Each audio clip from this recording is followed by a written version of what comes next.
Selamat malam semuanya. Shalom. Malam hari ini kita akan belajar firman Tuhan. Terima kasih buat Pak Januar yang malam ini mengundang saya dalam grup COC Ministry untuk bisa melayani. Hari ini sesuai dengan judul yang saya berikan adalah bertanya kepada Tuhan.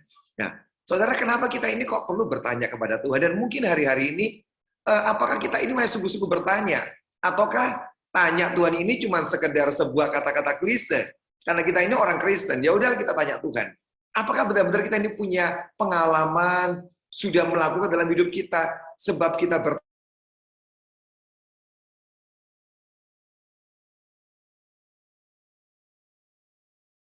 Pak Victor kok hilang? Ya.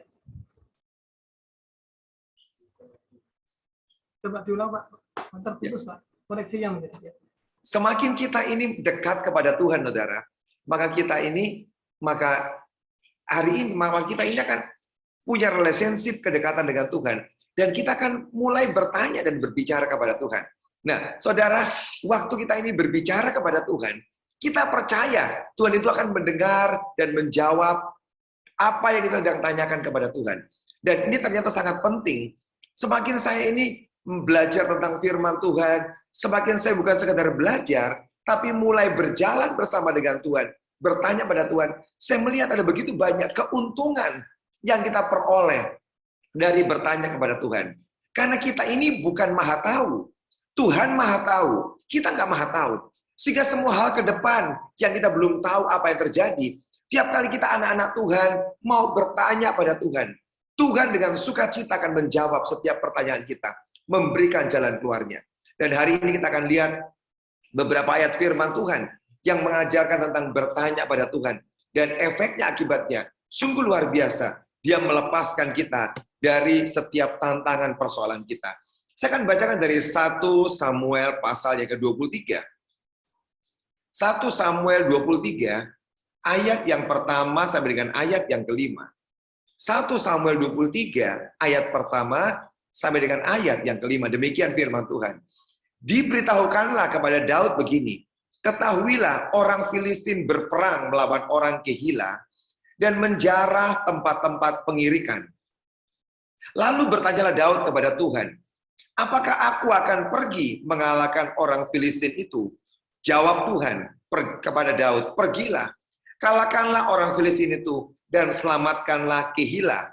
Ayat ketiga, tetapi orang-orang Daud berkata kepadanya, ingatlah, sedangkan di sini di Yehuda, kita sudah dalam ketakutan, apalagi kalau kita pergi ke Kehila melawan barisan perang orang Filistin. Lalu bertanya pula lah Daud kepada Tuhan. Maka Tuhan menjawab dia firman-Nya, bersiaplah, pergilah ke Kehila, sebab aku akan menyerahkan orang Filistin itu ke dalam tanganmu. Kemudian pergilah Daud dengan orang-orangnya Kehila. Ia berperang melawan orang Filistin. Dihalaunya ternak mereka, dan ditimbulkannya kekalahan besar di antara mereka. Demikianlah Daud menyelamatkan penduduk Kehila. Saudara sekalian, ini kisah yang menarik. Dalam ayat 1 dengan ayat 5, 2 kali bahkan Daud bertanya kepada Tuhan, apa yang harus dia kerjakan, apa yang harus dia lakukan. Hari itu saudara, Daud sedang dalam pelarian. Daud sedang dikejar-kejar oleh Saul. Di tengah pelariannya, Daud mendengar sebuah kabar bahwa orang-orang Kehila, itu orang-orang Israel, hari itu diserang oleh musuh. Dan ketika diserang, mereka minta bantuan. Saudara, sementara Daud ini kan punya persoalan pribadi, dia dikejar-kejar Saul, dan ada orang lain yang punya persoalan juga. Mungkin Daud bisa berkata, ngapain sih kita ngurusin orang lain yang punya persoalan, sedangkan kita aja punya masalah. Tapi yang luar biasa, saudara, hati Daud ini hati yang ajaib, yang luar biasa. Di tengah dia punya persoalan, dia punya hati kerinduan menolong, membantu orang lain. Tapi sebelum dia membantu, dia bertanya pada Tuhan, Tuhan, apakah aku ini boleh ke Kehila untuk menolong orang-orang di sana? Dan dia mendengar Tuhan menjawab, pergilah, selamatkan dan tolong orang-orang Kehila. Tetapi pengikutnya protes, Daud, di sini aja kita ini ketakutan loh. Kalau kamu ke Kehila, kita ini mau ngapain nanti kalau Saul mendengar tentang kita? Dia akan menyerang kita. Dia akan gampang sekali menangkap, mengalahkan kita. Jadi batalkan keinginanmu ini. Ketika orang-orang mulai berbicara, Daud goyah hatinya. Dan sekali lagi dia bertanya, Tuhan, boleh nggak aku berangkat? Dan Tuhan berkata, berangkat, lepaskanlah Kehila. Waktu Daud mendengar jawaban Tuhan, dia diizinkan berangkat membela Kehila. Dia taat kepada Tuhan, dan dia berangkat berperang. Dan dia bisa mengalahkan musuh-musuhnya, dan melepaskan orang-orang Kehila. Hari itu, saudara, Daud menolong orang Kehila, dan melepaskan mereka dari musuh-musuh mereka. Ketika Daud sudah melepaskan orang Kehila dan Daud tinggal di Kehila pada hari itu, Daud mendengar kabar bahwa Saul mendatangi mereka. Nah, ketika Daud mendengar Saul mendatangi mereka, saudara Daud ini berdoa kembali, bertanya pada Tuhan dalam 1 Samuel 23, 11 sampai dengan 12. Kita nggak usah baca ayatnya. Di situ Daud kembali bertanya Tuhan, ini Saul akan datang menyerang aku di kota Kehila. Apakah orang-orang di kota ini yang sudah aku tolong akan melindungi menjagai aku? Di situ Tuhan menjawab, jangan tinggal di Kehila. Sebab kalau Saul datang ke kota itu, maka penduduk Kehila akan menyerahkan engkau kepada tangan Saul. Ketika Daud bertanya dan dia mendengar jawaban Tuhan, orang-orang Kehila akan menyerahkan Daud kepada Saul, maka hari itu Daud melarikan diri, pergi meninggalkan Kehila. Saudara, coba kita bayangkan. Seandainya hari itu, Daud itu berasumsi, Daud berpikir, Daud merasa, aku sudah menolong orang Kehila. Tentu orang-orang yang aku tolong ini akan balas budi kepadaku. Mereka akan melindungi aku dan tidak akan menyerahkan aku kepada Raja Saul. Seandainya Daud berasumsi seperti itu, hari itu Daud dan pasukannya akan mati konyol. Tapi untunglah saudara, sekali lagi Daud bertanya pada Tuhan. Dan Tuhan berkata, jangan tinggal, pergi dari kota ini. Sebab penduduk Kehila bukanlah orang yang tahu membalas budi. Kamu sudah tolong mereka, tapi ketika Saul datang, kamu akan diserahkan. Saudara, asumsi kita itu seringkali berbahaya, saudara. Sebab apa yang kita pikir, yang kita rasa, tidak sungguh-sungguh seperti itu kok, saudara. Karena itu hati-hati dalam berasumsi. Yang tepat adalah berdoa, bertanya pada Tuhan. Sebab Tuhan tahu apa yang akan terjadi. Sementara asumsi kita, apa yang kita pikir, yang kita rasa, belum tentu benar. Dan untunglah hari itu, saudara, Daud bertanya kepada Tuhan. Dan dia dilepaskan oleh Tuhan hari itu. Dan orang-orang Kehila tidak menyerahkan dia kepada Saul. Saudara, kita tahu dalam cerita ini, begitu pentingnya kita itu selalu setiap saat berkomunikasi, punya hubungan dengan Tuhan, kedekatan dengan Tuhan, bertanya apapun dalam hidup kita kepada Tuhan, sebab Dia akan menolong kita, memberikan jalan keluar, pertolongan di saat-saat yang susah. Itulah saudara, kenapa kita kok ini mesti bertanya pada Tuhan. Yang kedua, saudara, apa yang Daud kerjakan? Hari ini kita akan lihat beberapa cerita tentang hidup Daud. Ini orang yang membiasakan diri. Bertanya pada Tuhan, jadi sebuah habit, kebiasaan. Mari saudara kita membangun hidup kita ini, punya kebiasaan untuk bertanya pada Tuhan. 1 Samuel pasal yang ke-30. 1 Samuel pasal 30, ayat yang ke-7 dan ayat yang ke-8. 1 Samuel 30, ayat 7 dan ayat ke-8. Lalu Daud memberi perintah kepada Imam Abiatar bin Ahimelek. Bawalah efod itu kepadaku. Maka Abiatar membawa efod itu kepada Tuhan. Kemudian bertanyalah Daud kepada Tuhan. Katanya, haruskah aku mengejar gerombolan itu? Akan dapatkah mereka kususul? Dan ia berfirman kepadanya, kejarlah. Sebab sesungguhnya engkau akan dapat menyusul mereka dan melepaskan para tawanan. Peristiwa kedua, saudara, di mana Daud ini bertanya pada Tuhan adalah ketika Daud hari itu berperang. Dia hari itu berperang bersama dengan Raja Akis, dan dia juga berperang bersama dengan orang-orang Filistin. Ada 3 kelompok Raja Akis, kelompoknya Daud, dan kelompok Filistin. Mereka berangkat perang bersama-sama. Waktu mereka bertiga, kelompok ini berangkat bersama.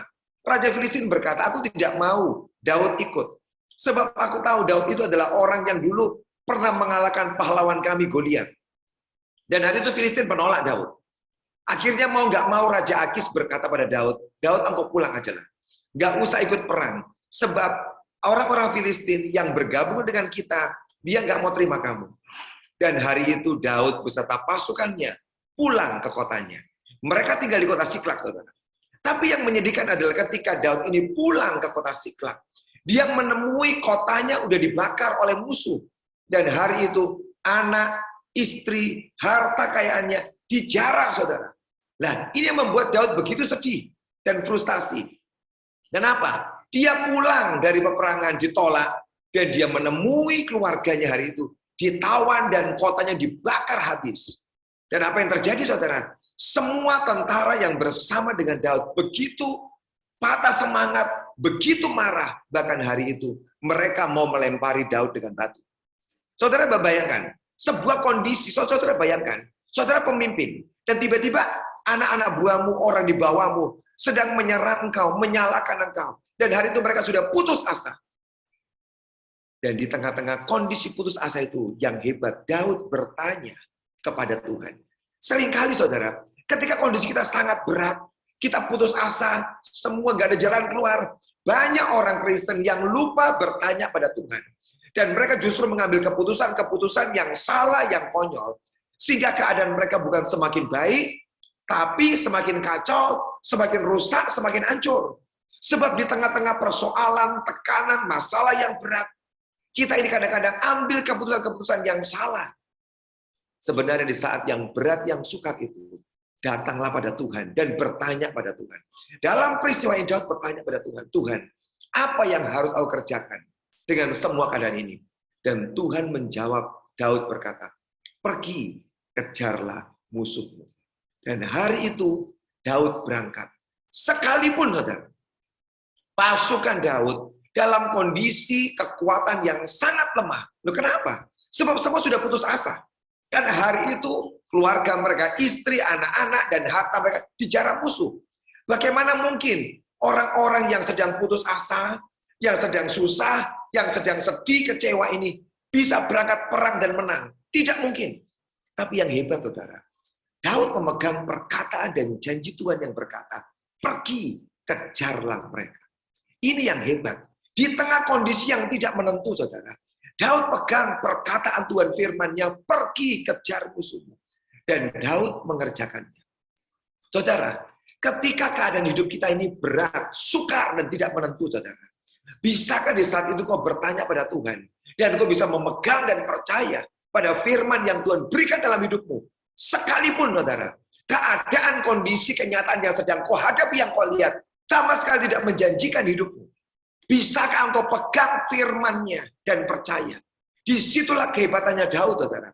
Dia berangkat dan berkata pada pasukannya, mari kita kejar. Sekalipun dia tahu kekuatannya tidak seberapa. Dan yang luar biasa, Tuhan memberikan kemenangan yang besar pada hari itu. Dia berhasil mengejar musuhnya. Bagaimana caranya? Ini yang luar biasa. Waktu Daud mengejar musuhnya, dia nggak tahu arahnya. Tapi ketika dalam perjalanan, dia bertemu dengan seorang budak dari musuhnya. Seorang Mesir yang hari itu sedang dia temukan sekarat. Diambil, ditanyain, kamu siapa? Aku ini budak. Dan aku ini dibuang oleh Tuanku. Sebab aku ini sakit. Hari itu diberi makan oleh Daud, diberi minum, dan ditanya, kemana perginya Tuanmu? Orang yang membuang kamu. Dan dia menunjukkan pada Daud arah jalannya. Dan hari itu Daud berhasil memukul kalah musuh-musuhnya. Dan yang luar biasa, Daud memenangkan pertempuran. Dia membawa kembali anak istrinya, hartanya, tambahan plus harta dari musuhnya. Dia bawa pulang, kejaran yang sangat besar.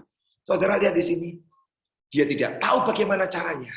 Tapi ketika dia bertanya kepada Tuhan, Tuhan memberikan sebuah jalan pikiran, jalan keluar yang luar biasa. Saudara, ini nasihat bagus buat kita. Ketika pikiranmu sedang ruwet, ketika keadaan semakin berat, ambil waktu menanyakan kepada Tuhan keadaanmu. Dan biarkan dia akan memberikan jalan keluar hidup saudara. Mungkin pekerjaanmu, bisnismu hari ini sedang sukar sangat berat.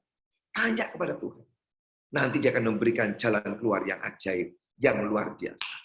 Yang ketiga, saudara, Daud orang yang setia bertanya pada Tuhan. 2 Samuel 2 ayat 1 sampai dengan ayat yang kelima. 2 Samuel 2 ayat 1 sampai dengan ayat yang kelima. Demikian firman Tuhan. Kemudian bertanyalah Daud kepada Tuhan, katanya, apakah aku harus pergi ke salah satu kota di Yehuda? Firman Tuhan kepadanya, pergilah. Lalu kata Daud, kemana aku pergi? Firman-Nya, ke Hebron. Lalu pergilah Daud ke sana dengan kedua istrinya, Ahinoam, perempuan Yisrael, dan Abigail, bekas istri Nabal, orang Karmel itu. Juga Daud membawa serta orang-orangnya yang mengiringinya, masing-masing dengan rumah tangganya, dan menetaplah mereka di kota-kota Hebron. Kemudian datanglah orang-orang Yehuda, lalu mengurapi Daud di sana menjadi raja atas kaum Yehuda. Ketika kepada Daud diberitahukan bahwa orang-orang Yabes Gilead menggugurkan Saul, maka Daud mengirim orang pada orang-orang Yabes Gilead dengan pesan, diberkatilah kamu oleh Tuhan, karena kamu telah menunjukkan kasihmu kepada Tuanmu Saul dengan menguburkannya. Saudara, peristiwa yang ketiga ini adalah ketika Daud telah memenangkan pertempuran melawan Saul. Jadi hari itu tentara Daud melawan tentara Saul. Dan hari itu kemenangan di tangan Daud. Tapi setelah Daud menang, ada sebuah masa kosong, saudara. Sebab hari itu Daud belum tahu apakah dia akan diangkat menjadi raja atau orang lain. Ternyata, saudara, orang Israel tidak mengangkat Daud menjadi raja pada hari itu. Yang diangkat menjadi raja menggantikan Saul adalah Isi-Boset, anak dari Saul, saudara. Dan hari itu Daud nggak tahu mesti ngapain. Sebab untuk menjadi raja, dia perlu rakyat yang mengangkat dia, saudara. Dan hari itu Daud nggak tahu mesti ngapain. Dalam kondisi in between, kondisi perantara, dalam keadaan yang belum pasti, saudara. Di situ Daud hebat, dia tanya ke Tuhan, Tuhan, aku ini mesti ngapain? Dalam kondisi yang belum menentu, siapa yang dipilih menjadi raja? Apakah orang Israel akan menyukai aku? Dia tanya pada Tuhan, aku ini mesti ngapain, Tuhan? Tuhan cuma ngomong satu kata, pergi dan tinggallah di Hebron. Ketika keadaan tidak menentu, Daud pindah ke Hebron. Dan yang luar biasa, ketika dia mentaati, dia tinggal di Hebron, tiba-tiba orang Yehuda, suku Yehuda ini datang pada Daud. Dan mereka berkata, Daud, kami akan urapi engkau menjadi raja atas kami. Dan hari itu mulailah Daud memerintah menjadi raja di Yehuda. Saudara, ini yang luar biasa. Di tengah situasi yang tidak menentu, keadaan yang menentu, kita mungkin sering mengalami, saudara. Ada di jalan simpang, ada dua arah yang kita nggak tahu mesti ke kanan atau ke kiri. Itulah saat yang paling nggak enak, saudara. Ketika berada di persimpangan jalan, yang mana yang harus aku pilih dan aku buat. Saudara, bertanyalah pada Tuhan. Tiap kali kau menghadapi jalan simpangan dan kau tidak tahu mesti berbuat apa, datang pada Tuhan, bertanya pada Tuhan. Nanti Tuhan akan memberikan jalan keluar pertolongan di tengah semua jalan persimpangan yang sedang saudara hadapi. Saya punya sebuah cerita kesaksian, saudara, di gereja kami dalam pelayanan kami. Pada masa pandemi tahun 2020, saudara. Hari itu kami tahu Tuhan memberikan sebuah perintah pada kami. Tuhan minta kami ini membangun panti asuhan. Panti asuhan, tapi juga sekolah SMP dan SMA. Dan juga sekalian kantor kami, karena kami ini belum punya kantor. Kami punya gedung gereja, tapi nggak punya kantor. Sehingga mesti kontrak pindah-pindah, saudara. Kantor nggak punya. Dan Tuhan berkata, bangun SMP, SMA untuk menolong anak-anak yang tidak mampu. Dan juga kamu bangun panti asuhan untuk anak-anak yatim piatu. Hari itu kami berdoa. Dan kami bertanya Tuhan tempatnya di mana. Sampai akhirnya kami mendapatkan sebuah tempat untuk membangun ketiga gedung itu. Tuhan memberkati kami dengan kurang lebih 3.000 meter persegi tanah. Dan kami memulai membangun. Tapi itu awal pandemi 2020. Ketika semua sudah digambar gedungnya, semua sudah fix semuanya. Tiba-tiba pandemi datang bulan Maret 2020. Dan hari itu insinyurnya, kontraktornya sudah memberikan rincian berapa banyak biaya untuk membangun panti asuhan 3 tingkat, sekolah 4 tingkat, kantor 3 tingkat, semua dikeluarkan biayanya. Dan kami mendapat kabar dari bagian keuangan, Pak, keuangan kita gereja tidak cukup untuk membangun semua gedung-gedung. Sebab kalau diteruskan pembangunan dan kondisi tidak menentu, maka di dalam 6 bulan ke depan kita kan nggak punya uang lagi. Ini pandemi loh Pak. Kenapa kita mesti membangun? Hari ini batalkan pembangunan. Kita bangun 1 tingkat saja. Jangan bangun 4 tingkat dan 3 tingkat. Kita akan kehabisan uang. Terus bagaimana operasional gereja yang mesti kita kerjakan setiap bulan? Membayar gaji full timer yang ada sekian ratus full timer. Bagaimana membayarnya? Saya menimbang, betul ya. Kami ini punya tanggung jawab untuk mengelola gereja, mengatur semua biaya operasional, membayar gaji begitu banyak orang.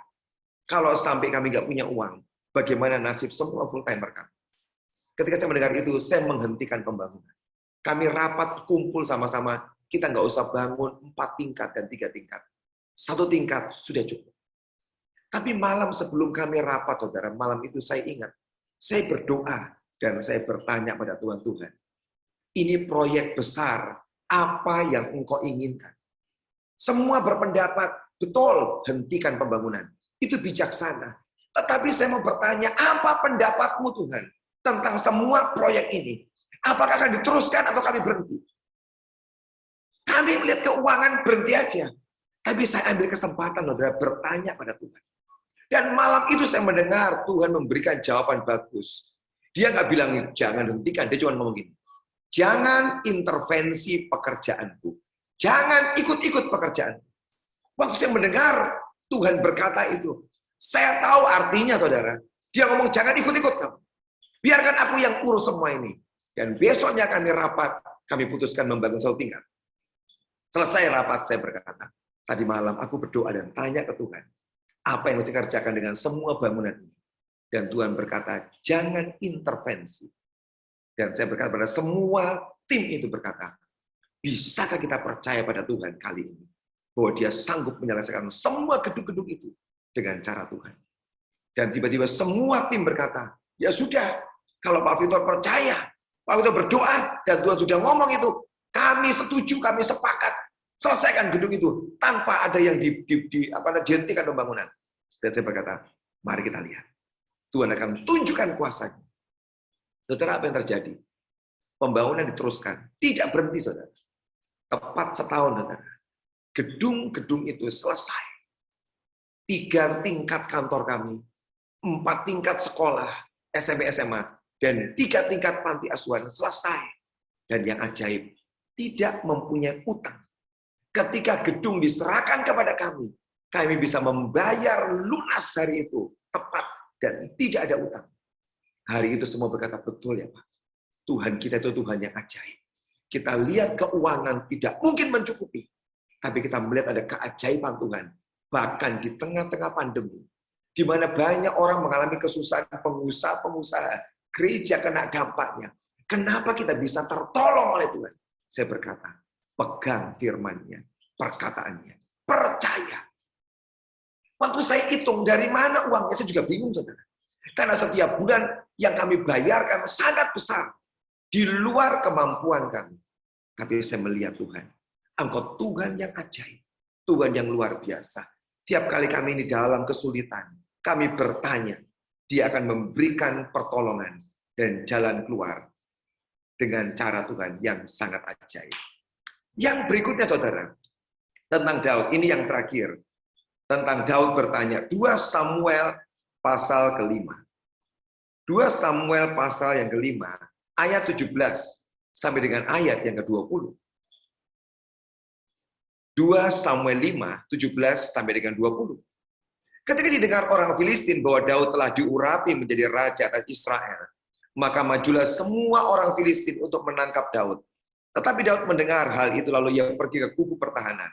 Ketika orang Filistin itu datang dan memecah di lembah Refaim, bertanyalah Daud kepada Tuhan, apakah aku harus maju melawan orang Filistin itu? Akan kau serahkan mereka dalam tanganku? Tuhan menjawab Daud, majulah, sebab aku pasti akan menyerahkan orang Filistin itu ke dalam tanganmu. Lalu datanglah Daud di Baal Perasim dan memukul mereka kalah di sana. Berkatalah ia, Tuhan telah menerobos musuhku di depanku seperti air menerobos. Sebab itu orang menamakan tempat itu Baal Perasim. Sekarang Daud sudah menjadi raja. Ketika menjadi raja, musuhnya datang menyerang dia, Filistin. Dan ketika musuh datang, saudara, Daud ini pahlawan perang. Dia punya pengalaman berperang kemana-mana dan menang, saudara. Dan hari itu Filistin datang menyerang dia. Harusnya sikat aja. Bukankah dia pahlawan perang yang hebat? Dia pernah menumbangkan Goliat. Dia punya pengalaman. Tapi yang luar biasa, waktu Filistin datang, Daud bertanya ke Tuhan, bagaimana cara mengalahkan musuhku? Dan Tuhan berkata, kamu berangkat. Nanti aku akan menolong kamu. Kamu ke Baal Perasim. Di tempat itulah aku akan memberikan kemenangan kepadamu. Dan hari itu Daud menghadapi Filistin di sebuah daerah namanya Baal Perasim. Di sana Tuhan menolong Daud dengan sangat ajaib. Dan dia memenangkan pertempuran hari itu. Dia tumbangkan musuhnya. Dia kalahkan Filistin. Dan Filistin mundur dari Daud. Dan Daud menang. Daud memberikan tempat-tempat yang namanya Baal Perasim. Artinya Tuhan yang menerobos di depanku. Tuhan memberikan kemenangan yang ajaib. Filistin mundur. Tapi kalau kita baca ayat berikutnya, saudara. Filistin yang sudah kalah itu tidak putus asa. Dia kembali datang dan menyerang Daud sekali lagi. Sekian lama setelah Filistin kalah, dia balik lagi. Saudara, ketika Filistin balik lagi, gampang saudara. Yang ronde pertama sudah kalah nih. Kalau dia maju lagi, aku tahu caranya mengalahkan. Pasti dia yang kedua ini kalah. Ternyata Daud tidak berbuat itu, saudara. Ketika Filistin kembali menyerang Daud, Daud tidak pakai cara yang pertama. Dan Daud berdoa, Tuhan, aku ini mesti ngapain dengan cara yang kedua ketika musuhku datang. Dan Tuhan memberikan sebuah strategi baru. Tuhan berkata, jangan pakai cara yang pertama. Kamu pakai cara yang kedua. Kamu buat gerakan melingkar. Dan nanti kamu akan menyerang musuhmu dari arah pohon-pohon kertau. Dari sanalah kalau kau mendengar suara di puncak pohon kertau, aku sedang bergerak. Dan kamu bergerak bersama dengan aku Daud. Aku berikan kemenangan. Dan Daud mengerjakan tepat seperti yang Tuhan perintahkan kepadanya. Dia nggak pakai cara pertama. Dia pakai sebuah cara baru yang dari Tuhan. Dan sekali lagi saudara, Tuhan memberikan kemenangan buat Daud hari itu di dalam peperangannya. Ini adalah sebuah pelajaran bagus saudara, yang kita pelajari di sini. Seringkali kita ini hamba Tuhan, atau kita ini pengusaha, pekerja, tiap kali engkau punya sebuah pengalaman, dan engkau selalu berkata, aku sudah tahu kok, tahu. Saudara, pengalaman itu bagi saya berbahaya. Sebab bisa menjadi sebuah jebakan. Sebab engkau berpikir, aku sudah tahu, aku sudah berpengalaman. Disitulah engkau mengandalkan kekuatanmu. Dan engkau tidak mengandalkan Tuhan lagi. Kenapa? Sebab engkau merasa, aku sudah tahu, aku sudah punya pengalaman. Dan ini jadi jebakan buat banyak orang Kristen.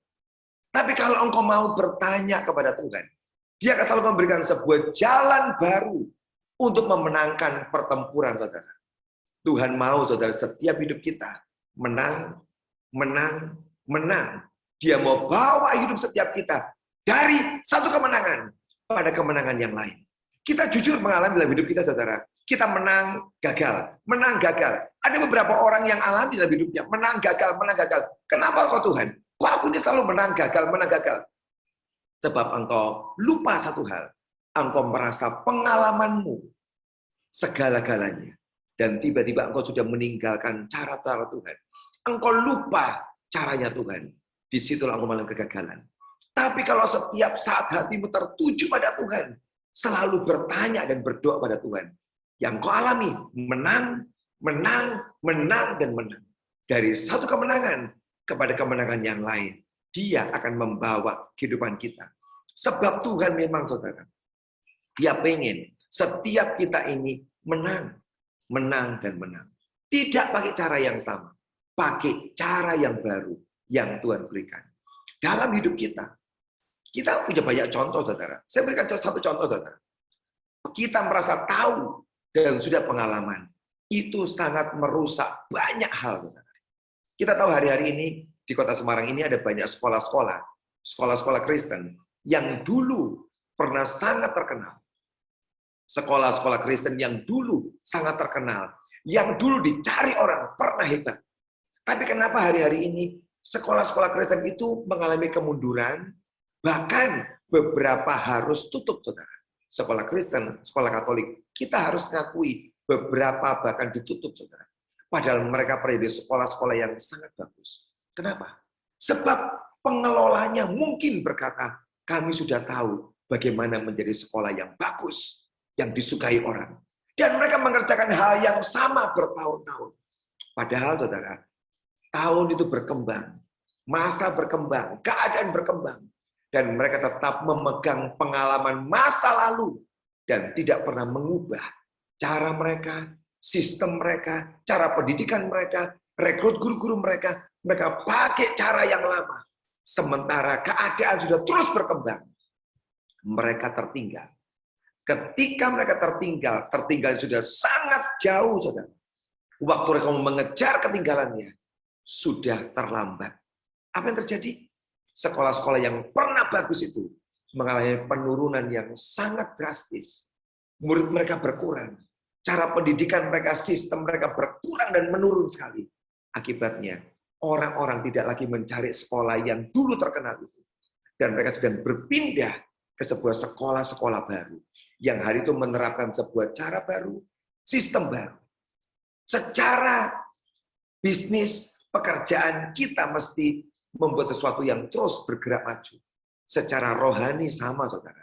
Dalam pelayanan kita. Mari berdoa kepada Tuhan. Aku harus berbuat apa? Kalau kita ini bisa terus maju bersama dengan Tuhan, kita tidak akan tertinggal. Kita akan terus bisa bergerak maju. Pengalaman kita yang pernah kita alami harus terus diperbarui bersama dengan Tuhan. Itu yang membuat kita ini tidak akan tertinggal. Kenapa? Sebab kita terus mengalami kemajuan bersama dengan Tuhan. Kemajuan bersama dengan Tuhan. Saudara, bagaimana? Kalau sampai kita ini bisa punya relationship kedekatan dengan Tuhan, hubungan dengan Tuhan yang dekat. Dan Tuhan mau berbicara kepada kita. Menjawab tiap kali kita berdoa dan bertanya. Kenapa Tuhan mau menjawab? Ada berapa hal, saudara. Yang pertama, sebab kita ini mau menjadi orang yang taat pada firman. Itu yang pertama. Kunci pertama, untuk kita bisa mendengar Tuhan berbicara. Dan jawaban Tuhan dalam hidup kita. Kunci yang pertama adalah, engkau mau mentaati firman. Kalau Alkitab yang kita punya ini, kita nggak mau baca. Kita nggak mentaati. Dan kita berharap mendengar suara Tuhan di telinga kita. Itu mustahil, saudara. Sebab Alkitab aja yang Tuhan sudah memberikan itu perkataan Tuhan. Firman-Nya, kita nggak mentaati, nggak membacanya. Dan kita berharap Tuhan akan berbicara pada kita. Mustahil. Awali, saudara. Kita bisa mendengar suaranya dengan cara membaca firman Alkitab. Saya ini mendisiplin diri saya. Saya pendeta hamba Tuhan 20-an tahun. Tapi saya ini mendisiplin diri saya setiap hari. Saya luangkan waktu saya. Saya membaca Alkitab 10 pasal Tuhan. Lewat firman-Mu ini aku baca. Bangun hidupku. Berbicara kepada aku lewat firman ini. Sebelum aku mendengarkan suara di hatiku dan di telinga dari Tuhan langsung. Tapi saya menyiapkan hati saya setiap hari membaca firman. Begitu engkau setia membaca firman, disitulah Tuhan akan menolong engkau untuk bisa mendengarkan suaranya dan Dia memberikan jawaban pada saudara ketika engkau bertanya kepadanya. Itu yang pertama. Yang kedua, saudara, apakah sungguh-sungguh bertanya pada Tuhan dan jawaban Tuhan itu sangat berarti buat kita? Ataukah kita merasa ada dia mau ngomong, nggak ngomong, terserah, nggak apa-apa. Buat aku nggak ada artinya. Begitu engkau merasa jawaban Tuhan, perkataan Tuhan tidak terlalu penting bagi saudara, maka Tuhan nggak akan jawab. Tuhan akan bicara dengan kita. Karena kita merasa nggak penting kok. Tapi kalau kita ini merasa Tuhan, aku sangat memerlukan jawabanmu. Aku sangat membutuhkan engkau. Disitulah Tuhan akan berbicara kepada kita. Ada sebuah cerita di Alkitab, saya nggak usah baca ya, saudara. Tentang Raja Ahab dan Yosafat. Satu kali Raja Yosafat ini dalam 1 Raja-Raja 22 ayat 1-5. Nggak usah dibaca. Saya akan cerita ringkasan aja. Satu kali Yosafat berkunjung kepada Raja Ahab. Ini dua kerajaan yang berbeda. Ahab itu Raja Israel, Yosafat Raja Yehuda. Hari itu mereka bersahabat dan saling berkunjung. Yosafat datang mengunjungi Ahab. Dan Ahab berkata, Yosafat, mari kita berperang melawan Aram. Sebab ada wilayahku ini yang diambil Aram. Ayo kita berdua gabungkan kekuatan. Kita merebut Aram yuk. Dan hari itu Yosafat sepakat. Oke, ayo kita sama-sama perang. Mengalahkan Aram. Dan hari itu, sebelum mereka berangkat, saudara, Yosafat berkata, ada nggak di sini nabi-nabi Tuhan? Kita mau tanya dulu, apa yang Tuhan inginkan dengan semua ini? Apakah boleh kita berangkat perang atau nggak boleh? Dan hari itu Ahab berkata, ada, aku punya banyak nabi. Di panggilan nabi, nggak tanggung-tanggung, saudara. Alkitab mencatat, 400 nabi dipanggil Ahab datang. Dan 400 nabi ini, 400-nya ngomong sangat hebat, saudara berkata, oh aku melihat kalian berdua akan menang, mengalahkan Aram, kamu akan menanduk Aram. Bahkan seorang nabi yang dipanggil Ahab, membawa alat peraga dari besi berbentuk tanduk. Dan dia berkata, lihat seperti ini, kau akan menanduk musuh-musuhmu. Waduh saudara, ini nubuatan yang hebat, 400 nabi. Dengan satu pesan, kamu akan menang. Apalagi saudara, pasti menang toh? Tapi di tengah-tengah pernyataan itu tiba-tiba Yosafat ini gelisah hatinya. Yosafat itu raja yang baik, saudara. Raja yang takut akan Tuhan. Dan dia tanya, Ahab, ada lagi nggak selain 400 nabi ini? Ahab berkata, masih ada satu, namanya Mika. Tapi itu menjengkelkan banget. Sebab tiap kali dia bernubuat, nggak pernah ngomong yang enak. Selalu ngomong yang negatif tentang aku nggak suka dia. Yosafat berkata, panggil dia. Dan datanglah Mika dipanggil. Dan ditanyain, Mika, apa yang Tuhan katakan tentang peperangan kami hari ini? Dan hari itu Mika berkata, kamu akan menang. Kamu akan menang. Ahab jengkel dan berkata, tolong ya, kamu ngomong yang jujur. Apa yang Tuhan katakan pada kamu? Dan Mika berkata, aku melihat seluruh pasukan tercerai-berai. Dan mereka kalah. Dan Mika berkata, batalkan rencanamu menyerang Aram. Ketika Ahab mendengar itu, dia berkata, betul toh, aku sudah ngomong. Nabi yang satu ini gak pernah ngomong yang enak tentang aku. Dia ngomong kita akan kalah. 400 ngomong kita menang, satu bilang kalah. Saudara kalau kita bandingkan, 400 lawan 1. Pilih yang mayoritas dong, 400. Tapi saudara hari itu, Tuhan kirim Mika sebenarnya untuk melepaskan Ahab dan Yosafat supaya tidak jatuh dalam kekalahan dan kehancuran. Tapi hari itu saudara, dia tidak mendengarkan yang satu ini. Dia mendengar yang 400. Saudara, ini pelajaran bagus buat semua kita. Kadang-kadang teguran tidak enak buat kita. Kadang-kadang pernyataan Tuhan yang menegur kita. Pernyataan Tuhan mungkin yang kita dengar kok negatif ya. Aku pengen jawaban yang positif. Kita tolak dan kita buang. Justru kadang-kadang perkataan mungkin yang menegur kita, mengoreksi kita, itu bagus. Sebab sedang menyelamatkan kita. Tapi sayang hari itu saudara, satu nabi ini diragukan. Dan tidak usah dengerin. Kita tetap berangkat perang. Berangkat Ahab dan Yosafat perang. Betul. Di tengah-tengah peperangan, Yosafat hampir diserang oleh musuh dan hampir dibunuh. Untung Yosafat berdoa dan teriak pada Tuhan. Dan hari itu musuh tidak jadi membunuh Yosafat. Tapi musuh lagi serang menyerang ini. Dia memanah satu anak panah. Padahal Raja Ahab sudah nyamar. Tiba-tiba ada satu anak panah yang meleset, yang menembus ke Ahab. Dan hari itu Ahab mati. Dan betul, seluruh Israel kocar-kacir. Dan peperangan mereka kalah. Dan mereka semua melarikan diri, menyelamatkan diri masing-masing. Israel dan Yehuda dipukul kalah oleh Raja Aram. Dan mereka mengalami kerugian yang sangat besar. Harusnya, saudara, mereka aman. Tetapi hari itu mereka mengabaikan suara Tuhan yang tidak enak tadi, saudara. Dari Mika, jangan pergi. Seandainya mereka berdua taat, tidak ada kekalahan, tidak ada kerugian. Tapi kekerasan hati cerita membuat kita ini mengalami semua kesulitan. Saudara, ini bagus buat kita, semua kita. Kalau saya belajar dari cerita ini, Tuhan tegur kami, bicara pada kami, sekalipun mungkin perkataan yang tidak enak, berikan kami hati yang besar. Ketika Tuhan memberikan teguran, kami memperhatikan itu, supaya Engkau menghindarkan kami dari semua yang jahat. Apakah Engkau menghargai? Itu yang kedua, saudara. Yang ketiga, Tuhan akan berbicara pada kita. Kalau kita itu satu frekuensi dengan Tuhan. Satu frekuensi. Saudara, hari ini kita tidak lagi mendengar radio. Mungkin kita angkatan-angkatan yang agak tua ini masih mendengarkan radio ya. Tapi sebagian besar kita anak-anak muda udah melihat YouTube, melihat dari handphone kita, gadget kita, dan jarang mendengarkan radio lagi. Tapi saya percaya di sini beberapa saudara yang angkatannya di atas 50 masih menikmati radio. Ada beberapa radio di Semarang yang luar biasa, saudara. Ya. Bagaimana saudara bisa memasang mendengarkan radio? Ada frekuensinya. Setiap radio ada radio Iktus, frekuensinya berapa, ada radio Kabar Baik, Agape, semua itu punya frekuensi, ada radio Rema, semua punya frekuensi. Engkau mesti muter frekuensi yang tepat. Nggak boleh geser satu, saudara. Begitu geser, nggak kedengeran suaranya. Harus tepat. Kalau geser, kresek-kresek, nggak jelas. Frekuensi menentukan. Frekuensi yang tepat membuat kita akan menangkap siaran radio dengan sangat jernih. Kita bisa mendengarkan semua berita yang bagus. Ujian, firman lewat radio itu. Tapi geser, nggak akan dengar, saudara. Kemresek bahasa Jawanya.